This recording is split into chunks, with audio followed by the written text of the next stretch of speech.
नमस्कार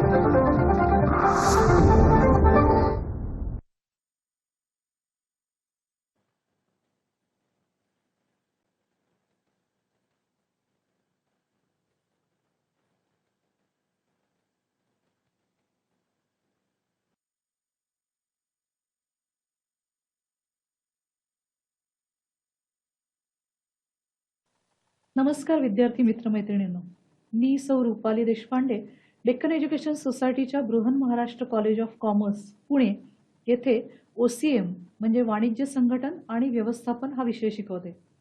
आज आपण सुरुवात करणार आहोत पाठ क्रमांक 3 ला, ते म्हणजे उद्योजकतेचा विकास. आपल्याला माहितीच आहे, उद्योजक होणं ही सोपी गोष्ट नाहीये. त्यासाठी कठोर परिश्रमांची गरज असते.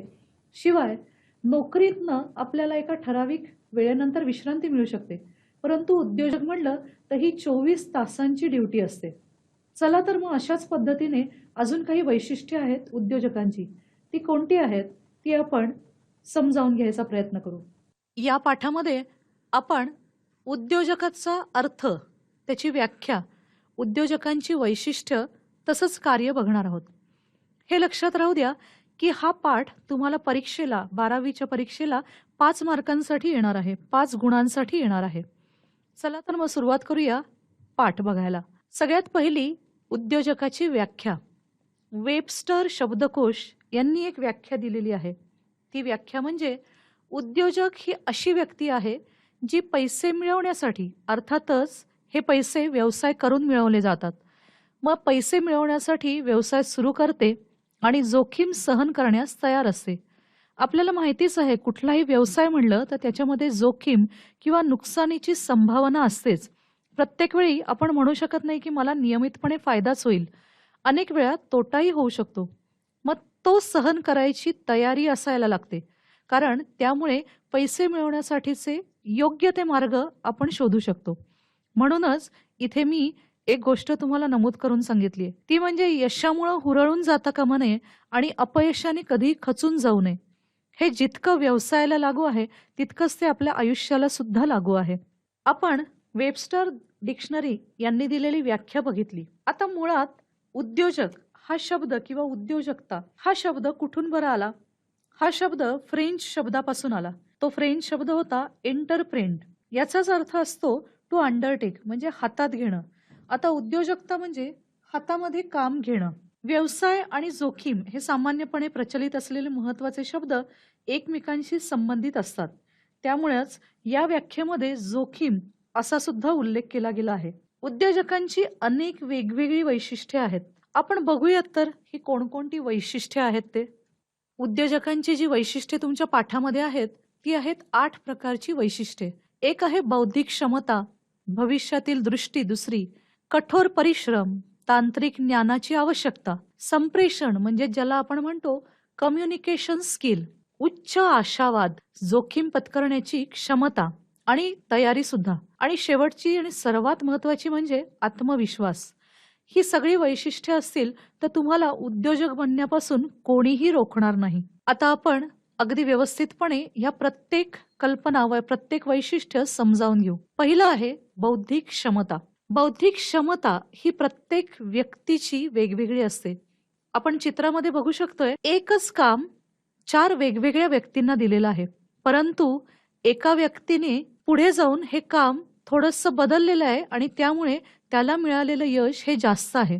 त्याने त्याला दिलेले जे बॉक्स होते त्यांना गोलामध्ये बदललेलं आहे आणि त्यामुळे त्याला सहजपणे ते ढकलणं शक्य आहे. इथे आपण हा विचार करू की याने आपल्या बुद्धीची क्षमता, बुद्धीचं कौशल्य पणाला लावले आणि दिलेलं काम तो लवकरात लवकर आणि चांगल्या पद्धतीने पूर्ण करायचा प्रयत्न करत आहे. याचाच अर्थ बौद्धिक क्षमता हा अत्यंत मोलाचा गुण आहे. उद्योजक हा एक सर्जनशील विचारवंत आहे. त्यांच्याकडे चांगली बुद्धिमत्ता आहे, म्हणूनच तो उद्योजक आहे आणि त्याची खूप मोठी गरज आहे. आता बुद्धिमत्ता आणि शिक्षण या दोन्हीची कधीच गल्लत करू नका, कारण बुद्धिमान व्यक्ती अनेक वेगवेगळ्या पद्धतीने एकाच घटनेचा विचार करू शकतात. त्याचा जो व्यवसाय आहे तिथे जी काही परिस्थिती त्याला सहन करायची आहे किंवा ज्याला सामोरं जायचंय त्या सर्व परिस्थितीचं विश्लेषण करण्याची ताकद त्याच्यामध्ये आहे, क्षमता आहे. आणि या प्रत्येक गोष्टीचा विचार करून तो योग्य पद्धतीने त्याच्या व्यवसायाशी आवश्यक असे निर्णय घेऊ शकतो. हे निर्णय कसे घेऊ शकले जातात? निश्चितपणे त्याच्या बौद्धिक क्षमतेच्या आधारावर हे निर्णय घेतले जाणार आहेत. आणि त्यामुळेच बौद्धिक क्षमता हा सर्वात महत्वाचं कौशल्य आहे. वळूया दुसऱ्या कौशल्याकडे. दुसरं कौशल्य आहे भविष्यातील दृष्टी. तुम्ही चित्रामध्ये बघू शकताय, एक व्यक्ती उंच इमारतीवर उभा आहे. त्याच्या हातामध्ये दुर्बीण आहे. त्याच्या हातामध्ये एक बॅग आहे, म्हणजे तो प्रत्यक्ष काहीतरी कामामध्ये आहे. परंतु या उंचीवर जाऊन तो दुर्बिणीने दुसरीकडे बघतोय, त्याला अजून कुठपर्यंत जायचंय, त्याला कोणकोणत्या ठिकाणी पोचायचं आहे, यश प्राप्त करून त्याला कुठे कुठे जायचंय. उद्योजकांना अशाच पद्धतीनं भविष्यातली दृष्टी ठेवावी लागते. कारण जी काही बाजार परिस्थिती आहे ती नेहमी स्थिर नसते, ती वेगवेगळ्या पद्धतीने बदलू शकते. आपण बघितलेलं आहे मागच्या वर्षी अनेक प्रकारची पर्यावरणं असतात, राजकीय असेल किंवा अर्थशास्त्राप्रमाणे असेल. मी या सर्वांचा परिणाम त्या व्यवसायावर होतो, बाजारपेठेवर होतो. त्यामुळेच भविष्यामध्ये बाजाराची स्थिती काय असणार आहे याचा चांगला अभ्यास करणं आवश्यक आहे. आणि म्हणूनच तशा पद्धतीचं अनुमान लावणं हे एक प्रकारचं वैशिष्ट्य किंवा कौशल्य आहे. बाह्य व्यवसायाच्या वातावरणाबद्दल. आता बाह्य वातावरण म्हणलं की त्यामध्ये ग्राहक आले, त्यामध्ये सरकारी अधिकारी आले, अनेक सरकारी योजना आल्या, आर्थिक निर्णय आले, इकॉनॉमिक्सशी संदर्भात अनेक धोरणं आली. या सर्वांना म्हणायचं बाह्य वातावरण. या सर्वाचा कमी जास्त आणि चांगला वाईट परिणाम हा व्यवसायावर होतो. त्यामुळे त्याचीही ज्ञान असणं खूप आवश्यक आहे. हे जर ज्ञान त्याच्याकडे असेल ना, तर बाजारातल्या परिस्थिती आणि बदलांप्रमाणे तो निश्चितपणे योग्य निर्णय घेऊ शकणार आहे. आणि म्हणूनच वेळच्या वेळी तो जर निर्णय घेऊ शकला आणि योग्य ती कारवाई करू शकला, तर तो अत्यंत यशस्वी उद्योजक असू शकणार आहे. आता हेच बघा ना, 3G 4G याच्यानंतर बाजारामध्ये आता 5G ची लाट सुरू झालेली आहे मोबाईलसाठी. मग त्या पद्धतीने जे उद्योजक अशा पद्धतीच्या सेवा पुरवण्यासाठी अनेक वेगवेगळ्या पद्धतींचा अवलंब करतील, शोधकार्य करतील, त्यांना निश्चितच या ठिकाणी फायदा होणार आहे. पुढील तिसरा आहे कठोर परिश्रम. आता हे परिश्रम वेगवेगळ्या पद्धतीने आहेत. हे शारीरिक परिश्रमच असतील असं सांगता येत नाही. इथे बौद्धिक परिश्रमांची सुद्धा कसोटी लागते. इथे चित्रात उभी असलेली व्यक्ती तुम्हाला दिसेल एका खालच्या दगडावर उभी आहे. त्याला पुढे पुढे जायचंय आणि पुढे जाण्यासाठी त्याचा मार्ग मात्र सोपा नाहीये. त्याला खूप विचारपूर्वक खाली न पडता पुढे जायचंय. म्हणजेच त्याला कठोर परिश्रमांची आवश्यकता आहे. उद्योजक सर्वसाधारणपणे नेहमी कठोर परिश्रम करण्यासाठी तयार असतात. कष्टाला ते मागे पुढे बघत नाहीत, कष्टाला ते घाबरत नाहीत. जेव्हा कुठल्याही पद्धतीचा नवीन उपक्रम सुरू केला जातो तेव्हा या गोष्टीची जास्त आवश्यकता असते. आता ही आवश्यकता कोणत्याही उपक्रमासाठी असेल किंवा एखादी नवीन वस्तू बाजारपेठेमध्ये आणणं असेल, एखादी नवीन सेवा ग्राहकांना पुरवणं असेल किंवा असलेल्याच वस्तू आणि सेवांमध्ये थोडाफार बदल करणं असेल, याला म्हणायचं नवीन उपक्रम. मग जेव्हा अशा पद्धतीचे कोणतेही नवीन उपक्रम कुठल्याही व्यवसायामध्ये सुरू केले जातात तेव्हा उद्योजकाची फार मोठ्या परिश्रमांची तयारी असावी लागते. त्यांना जास्त वेळ काम करावं लागतं. तुमच्या घरी जर तुमच्या पालकांचे व्यवसाय असतील किंवा तुमच्या नातेवाईकांचे मित्रमैत्रिणींकडे व्यवसाय असतील तर तुम्हाला हे निश्चितपणे कळेल की त्यांना कामाच्या वेळेचं भान नसतं. त्यांना जास्त वेळ किंबहुना ठराविक वेळ न पाळता काम करावं लागतं.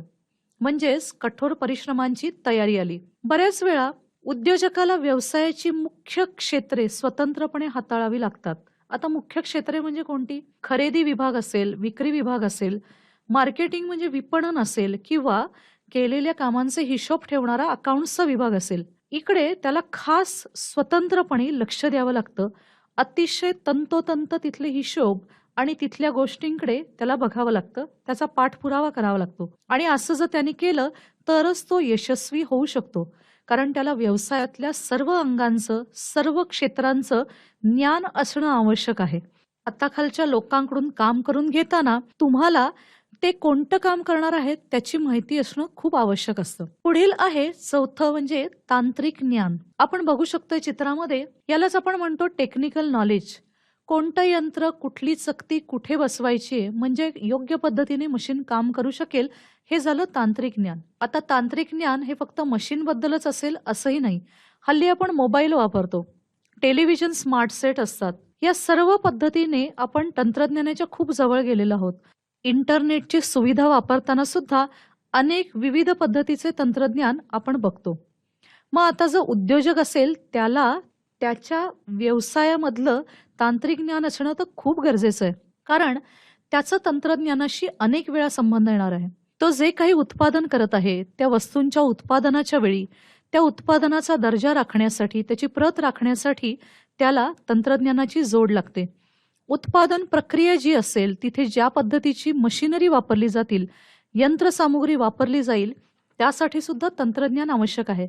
शिवाय आधुनिक तंत्रज्ञानाचा वापर करता जर आला तर निश्चितपणे त्याच्या उत्पादनामध्ये आणि उत्पादनाच्या दर्जामध्ये दोन्हीमध्ये फरक पडू शकणार आहे. त्यामुळंच तांत्रिक ज्ञान अर्थात ते सुद्धा स्वतःच्या व्यवसायाबद्दल असणं खूपच गरजेचं आहे. पुढील बघू 5वं, संप्रेषण कौशल्य. यालाच आपण म्हणतोय कम्युनिकेशन स्किल. तुम्ही चित्रामध्ये बघू शकताय, 2 व्यक्ती बसलेल्या आहेत खुर्चीवर. ते परस्परांशी संवाद साधत आहेत, बोलतायत. यालाच म्हणायचं संप्रेषण कौशल्य. पण हे कौशल्य आपण व्यवसायाच्या दृष्टीने बघतोय. मग एखाद्या उद्योजकाकडे हे कौशल्य असणं खूप गरजेचं आहे. कारण त्याला व्यवसायाच्या निमित्ताने अनेक लोकांशी अनेक पद्धतीचे अनेक वेळा संभाषण करावं लागतं. कोण कोण असतील हे? हे असतात ग्राहक, हे असतात पुरवठादार, कर्मचारी सुद्धा असतात. अशा अनेक वेगवेगळ्या लोकांशी त्याला संवाद साधण्याची आवश्यकता असते. कर्मचारी असतील तर त्यांच्या अडचणी समजून घेणे आणि त्या सोडवणे हेही गरजेचे असते. ग्राहकांच्या सुद्धा मागणी पुरवणे हे सुद्धा गरजेचे आहे. म्हणजे त्याला अनेकांशी वेगवेगळ्या विविध पद्धतीचे संवाद साधावे लागणार आहेत. मग यामध्ये तो आपल्या कल्पना आणि रणनीतीप्रमाणे अतिशय उत्तमपणे जर बोलू शकला, संभाषण करू शकला, तर निश्चितपणे त्याला यशप्राप्ती होणार आहे. म्हणजे एखाद्या ग्राहकाला तो व्यवस्थितपणे हाताळू शकला, त्यांच्या अडचणी सोडवू शकला, त्यांना योग्य ती वस्तू घेण्यासाठी मार्गदर्शन करू शकला, तर निश्चितपणे त्याला यश मिळणार आहे. म्हणूनच संप्रेषण कौशल्य आवश्यक आहेत. शिवाय प्रेषक म्हणजे जो संदेश पाठविणारा आहे आणि जो संदेश स्वीकारणारा आहे, यांच्यामध्ये योग्य आणि सोपा संवाद असायला हवा. प्रत्येकाशी संवाद साधताना वेगवेगळ्या पद्धतीने तो साधला गेला पाहिजे. अत्यंत सोप्या भाषेत, समजूतदारपणे, व्यवस्थितपणे, न चिडता, अत्यंत शांतपणे हा संवाद साधता आला तर व्यवसायाला निश्चितपणे चालना मिळते आणि यश मिळतं. पुढील आहे उच्च आशावादी असणे. आपण चित्रामध्ये बघू शकतोय, तुम्ही बुद्धिबळाची प्यादी बघितलेलीच असतील. ही प्यादी खरं तर खूप छोटी असतात, परंतु अनेक वेळा बुद्धिबळ खेळताना आपल्याला त्यांचं महत्त्व लक्षात येतं. मग आता आपण चित्रात दाखवली आहेत ती आहेत प्यादी. परंतु या 5 पैकी एक जे प्यादा आहे त्याचा आशावाद कोणता आहे? तो वजीर असल्याचा किंवा तो राजा होणार आहे याचा. आणि याची खूप आवश्यकता असते.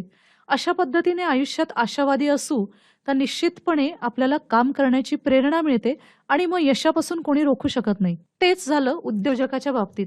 त्याचा उद्योग जर लहान प्रमाणावर असेल तरी त्याने नेहमी सकारात्मक विचार केला पाहिजे. या उद्योगाच्या वाढीसाठी त्याने सकारात्मक विचार करून योग्य ते प्रयत्न करायला हवेत. आणि ते प्रयत्न करताना एखादी अवघड गोष्ट असेल जी आपण दुसऱ्या चित्रात बघू शकतो, आय कांट, त्यापेक्षा त्यातला टी काढून टाकला तर आय कॅन, मी करू शकतो, अशा पद्धतीचा आशावाद त्याच्यामध्ये असणं आवश्यक आहे. अपयशाच्या काळात सुद्धा बाजारामधली जर परिस्थिती जी काही असेल त्याच्या बाबतीत त्यानं नेहमीच आशावादी असावं.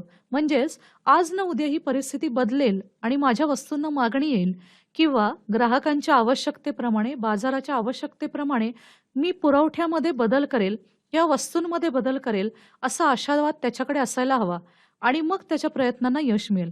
तशा पद्धतीचा आत्मविश्वासही त्याच्याकडे असायला हवा.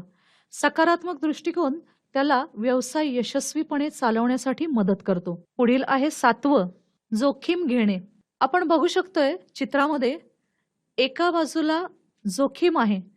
जोखीम आहे कड्याच्या एका टोकावरून दुसऱ्या टोकापर्यंत जाण्याची.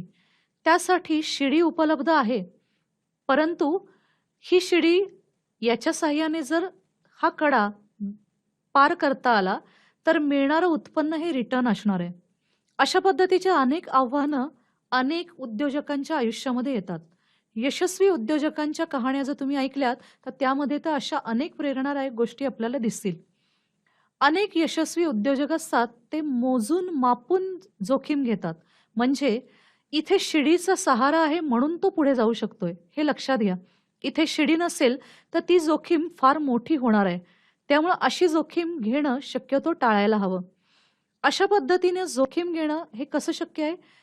त्याचे बरे-वाईट परिणाम, त्याच्या वाईट परिणामांची सुद्धा शक्यता तपासायला हवी आणि त्यानंतरच तो निर्णय योग्य आहे का नाही हे ठरवायला हवं आणि मगच तो निर्णय प्रत्यक्षात अंमलात आणायला हवा. आव्हानांसाठी नेहमी तयार असावं, परंतु त्यामध्ये असणाऱ्या अनेक बाबींचाही विचार केला जावा. नेहमी नवीन अधिकाधिक व्यवसायाच्या संधी या शोधत राहायला हव्यात. त्यामधून काही प्रमाणात तरी उद्योगाला चालना मिळू शकते आणि अशा पद्धतीने जोखीम घेणं म्हणजे ती सुद्धा मोजून मापून घेणं हे खूप आवश्यक असतं. 8वा मुद्दा आहे आत्मविश्वास. हा तर सर्वात महत्वाचा आहे. आपण चित्रामध्ये बघू शकतोय, एक व्यक्ती आरशामध्ये बघतोय. पण आरशामध्ये बघताना त्याला स्वतःचं प्रतिबिंब तो आहे त्यापेक्षाही चांगलं दिसतंय आणि ते म्हणजे त्याच्या पेहरावामध्येही फरक आहे आणि त्याच्या हातामध्ये एक बक्षीस आहे. हा जो आत्मविश्वास आहे, की मी केलेलं काम हे चांगलंच करणार, उत्तम करणार आणि मला नेहमी यश मिळणार. हा आत्मविश्वास तुम्हाला आयुष्यामध्ये यशस्वी करू शकतो. प्रत्येक यशस्वी व्यक्ती हा कधी ना कधी अडचणींमधनं गेलेला असतो. पण आत्मविश्वासाच्या बळावर या गोष्टी आपल्याला पार करता येतात. उद्योजकामध्ये हा आत्मविश्वास असणं तर फार गरजेचं आहे. त्याला जे ध्येय गाठायचंय ते सकारात्मक इच्छेनेच तो गाठू शकतो. त्याच्यामध्ये असलेल्या आत्मप्रेरणेमुळे त्याला विविध अडथळ्यांना सामोरं जाण्यासाठी आत्मविश्वास मिळतो आणि तो आत्मविश्वास त्याला यशस्वी उद्योजकांच्या पंक्तीमध्ये पोहोचवतो. विद्यार्थी मित्रमैत्रिणींनो, इथे आपण उद्योजकांची वैशिष्ट्ये बघितली. आता आपण बघणार आहोत उद्योजकांची फंक्शन्स म्हणजे त्यांची कार्ये. यात आपण 7 मुद्दे बघणार आहोत. पहिला आहे नाविन्य, उद्दिष्टांचे निर्धारण, नंतर बाजाराचा विकास म्हणजेच बाजारपेठेचा विकास, पुढे आहे नवीन तंत्रज्ञान, चांगले संबंध, आयोजन निधी, निर्णय घेणे. चला तर मग बघूया पहिलं नाविन्य. असं एक म्हण आहे, an entrepreneur is basically an innovator. जो कोणी यशस्वी उद्योजक असतो तो मुख्यत्वे नवीन नवीन गोष्टींची नवनिर्मितीची शोध लावण्यासाठी अनेक प्रकारच्या बौद्धिक पातळींचा तो विचार करतो. नाविन्य याचाच अर्थ मूलतः नवनिर्मिती, जी तुमची स्वतःची असते, जी ओरिजिनल असते आणि अशा पद्धतीची काही नवीन निर्मिती केली, एखादा शोध लावला तर तो अधिक प्रभावी असतो. कोणतीही नवीन कल्पना, एखादं नवीन उत्पादन किंवा ते उत्पादन करण्याची नवीन पद्धत याचा सर्जनशील विचार करता येतो आणि म्हणूनच उद्योजकाचं कार्य हे आहे की त्याने नित्य नवीन गोष्टींचा ध्यास घ्यायला हवा. कारण आपण बघितलेलं आहे मागच्या वर्षी, बिझनेस ही रेग्युलर ॲक्टिव्हिटी आहे. ती एका ठराविक व्यवहारापुरती मर्यादित नाही. त्याच्यामध्ये अनेक व्यवहारांची एक संलग्न साखळी असते आणि ही कायमस्वरूपी साखळी असते.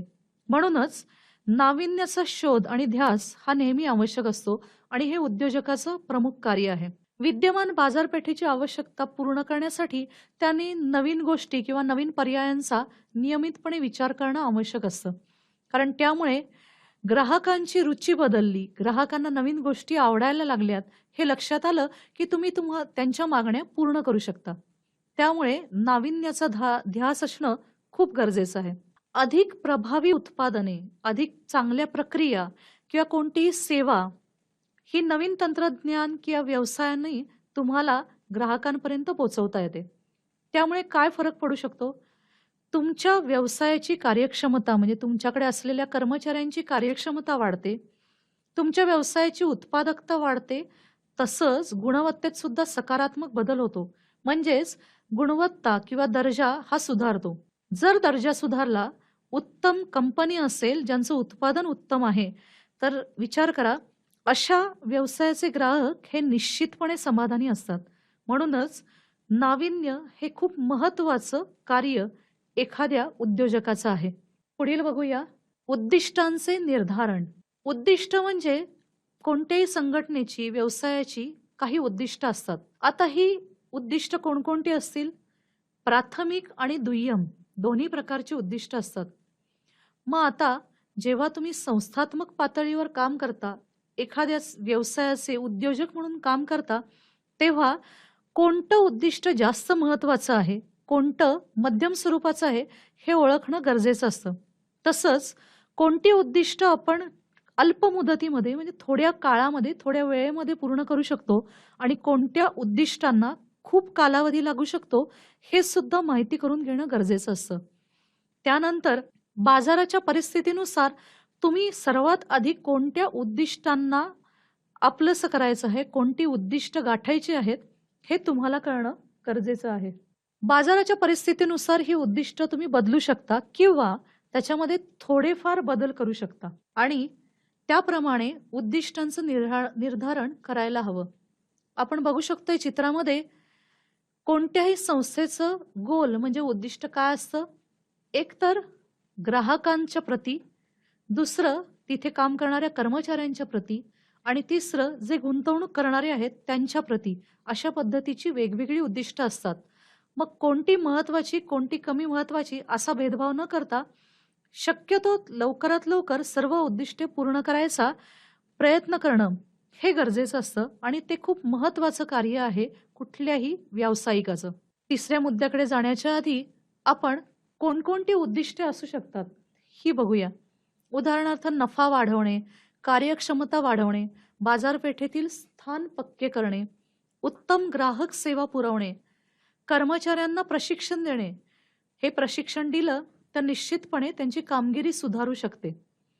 कार्बन उत्सर्जन हा आपला संबंधित आहे पर्यावरणाच्या संबंधात.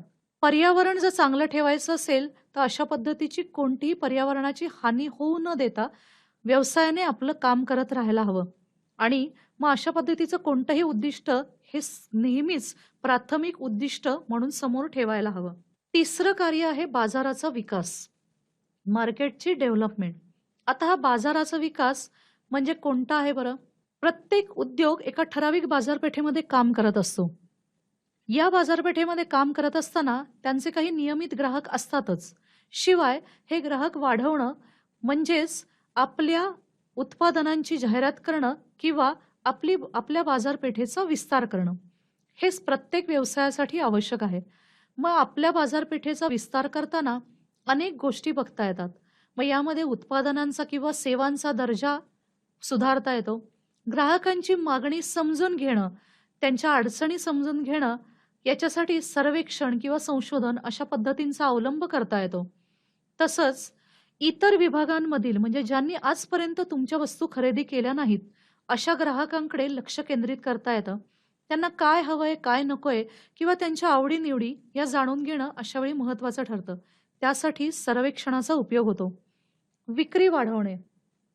वस्तू न मागणी असेल तर निश्चितपणे विक्री वाढवावी लागते.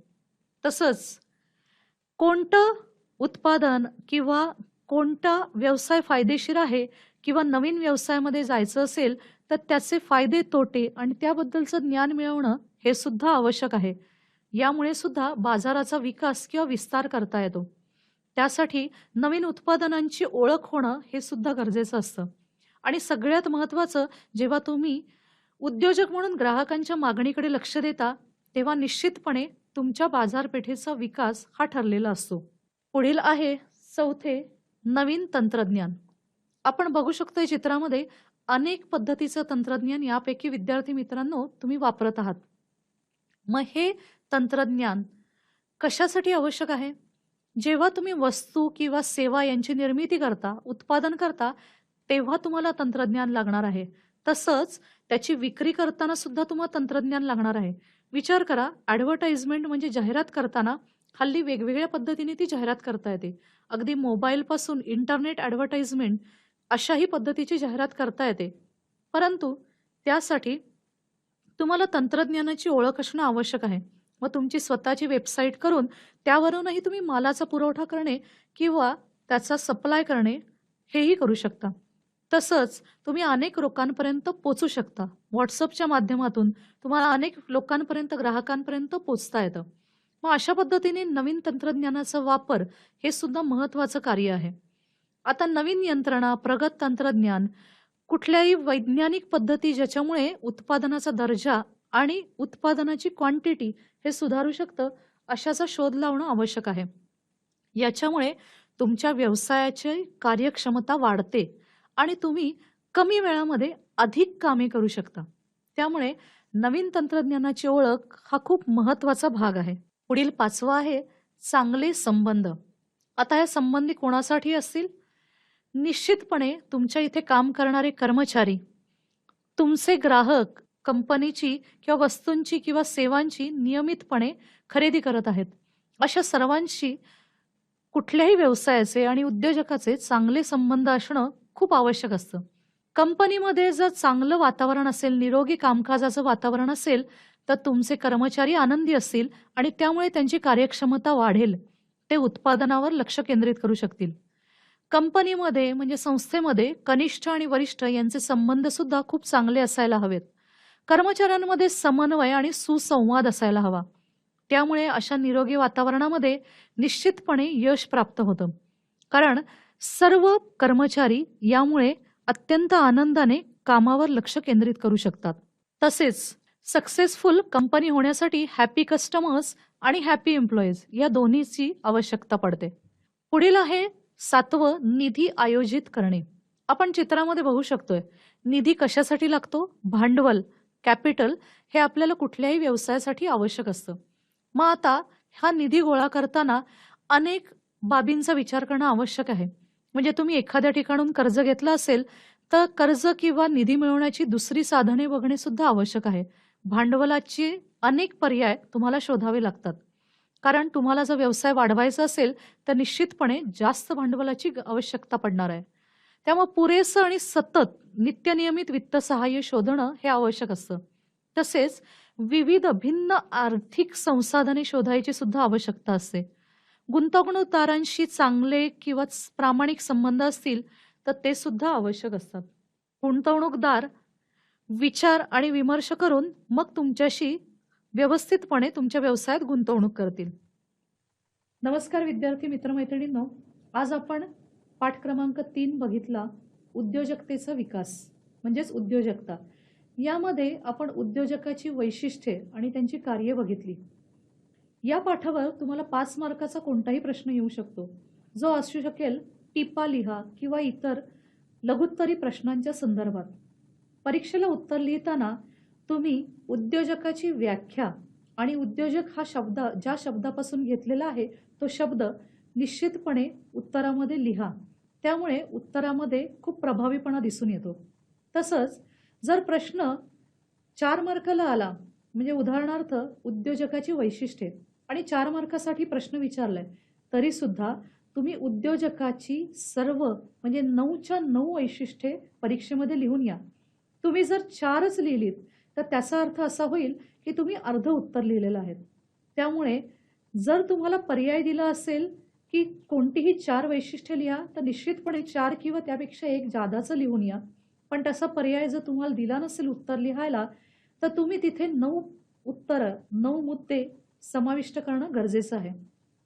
असा संदर्भ आहे कार्ये याच्या बाबतीत. उद्योजकाची कार्ये यामध्ये आपण 7 मुद्दे बघितले.